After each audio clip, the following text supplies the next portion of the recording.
7h40 sur Europe 1. Je vous l'ai promis, c'est l'heure de votre nouveau rendez-vous dans Europe Matin. Latoucham, Bertrand Chameroy, tous les matins son regard sur l'actualité. Bonjour Bertrand. Bonjour Mathieu, bonjour à tous. Et ce matin, vous nous parlez de littérature.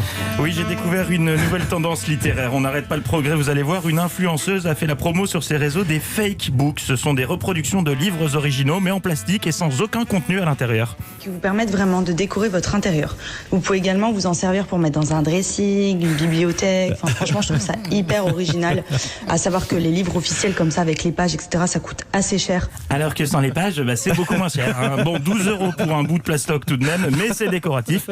C'est vrai que les livres sont de beaux objets. Hein. Ce serait dommage de se priver du contenu en revanche. Hein. Il est parfois bien plus joli que la couverture. Tenez le dernier livre de Bruno Le Maire, par exemple. Le 3e depuis son arrivée à Bercy. Quelle santé. Un livre dans lequel le ministre de l'économie se décrit, je cite, comme un James Bond bureaucratique.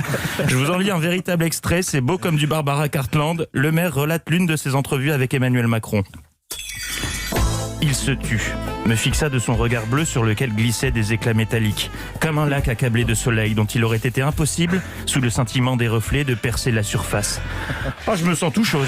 Lire du Bruno Le Maire, c'est une expérience. Hein. C'est comme regarder une comédie avec ses parents quand soudain, paf, scène érotique qu'on n'avait pas vu venir.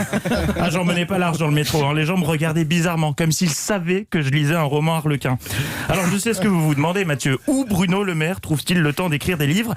Eh bien, ce temps, il ne l'a pas, mais il le prend quand même. C'est ça qui est beau. Hein, pourquoi devrait-il choisir entre gestion de crise sanitaire et écriture ? Il fait les deux, les masques et la plume. Oh, et dans son dernier bouquin, il ne se gêne pas pour rapporter les compliments sur sa personne, comme celui de Trump qui aurait déclaré au chef de l'État « Vous avez un très beau ministre, Emmanuel ».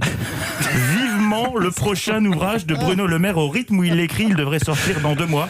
En exclusivité pour la matinale, je me suis procuré l'une des premières pages du brouillon. Devant mon miroir, la vision de cet homme à la crinière argentée provoqua chez moi un certain émoi. Les gouttes de sueur perlaient sur mon torse vigoureux, humidifiant ma chemise Yves d'Orsay. Dans la moiteur de Bercy, un troublant spectacle se préparait dans mes dessous en coton éminent. On est passé en crypté. Bon, à demain. Latoucham, tous les matins à 7h40, c'est sur Europe 1. Merci Bertrand Chameroy. On vous retrouve tout à l'heure aussi à 10h avec Philippe Vandel dans Culture Média.